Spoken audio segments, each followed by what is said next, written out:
whatever knowledge they attest to have about God, it's a lie anyway, because these are people that are truly ignorant. About understanding what's not in the Bible. Yeah, so my son one son is called Reuben, one called Simeon. Yeah. The book of Simeon isn't even in the Bible. Because there was no book of Simeon. Yes, there is. The Bible it's in the Ethiopian Bible. Ethiopian Bible. But it's not in the Bible that we read over here because the Pope decided not to canonize it.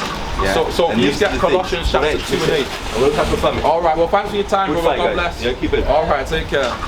Alright, so he's speaking about the Ethiopian Bible, and I wanted to bring this out as well because a lot of times Christians misinterpret the New Testament and think it's against the Old Testament. He was playing off the Old and New Testament like they're saying something different. But can you just please bring out what you got there, Colossians. Matthew chapter 5 and 17, and Colossians please, 2 and 8 please.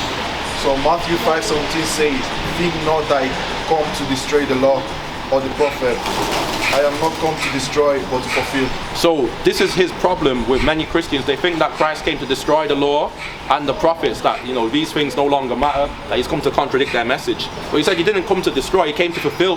Because if you read the full chapter of Matthew chapter 5 and 17, it shows that the law and the prophets was incomplete.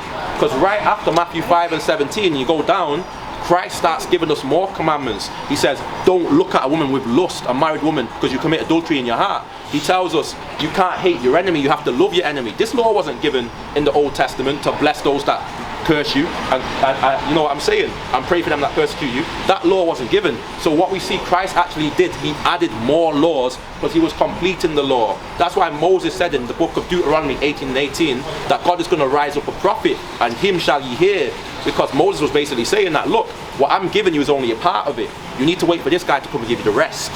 So yeah, praise the Most High. Christians misinterpret that and they think that he's against Moses, but Christ came to fulfill Moses' work. Alright, so if you can just bring out what you got please in Colossians 2 and 8, and this is talking about the book of Simeon, right? Colossians 2 verse 8 says, beware lest anyone cheat you through philosophy and empty deceit, according to the traditions of men, according to the basic principles of the world, and not according to Christ. The Bible says you gotta be careful if someone like spoils you, cheats you, robs you, deceives you by the traditions of men.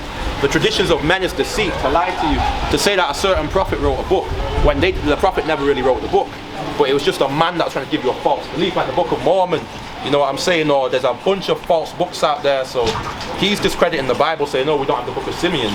But that could most probably be a deceptious, fake book, as they say. So yeah, you can't just believe everything you've been told, man.